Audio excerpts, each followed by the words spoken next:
most common reason people and companies sue each other and countersue each other for breach of contract is not because one side or both sides are somehow evil. It's not because one or both sides intended to defraud and screw each other over in the first place all along. No, the most common reason that people sue each other for breach of contract is because there is a language in that contract that's not clear or downright ambiguous, where one side assumes one thing about what they have to do and what they're entitled to under the contract, while the other side assumes something entirely different, but they only learn about this difference in assumptions later when the dispute arises.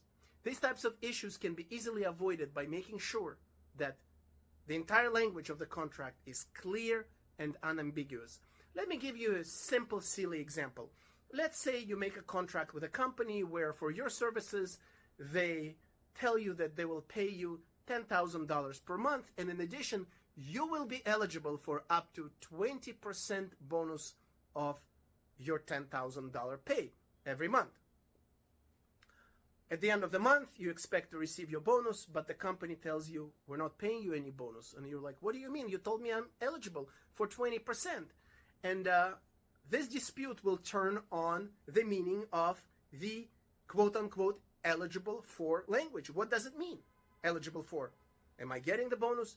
Maybe. Am I getting most of it? Am I getting it if I do a good enough job? It's not always clear. This type of issue can be easily avoided by adding the following language from the company's perspective. The bonus is strictly discretionary. The company reserves their full and exclusive right to pay any bonus or not pay any bonus at all. End of story. Easy.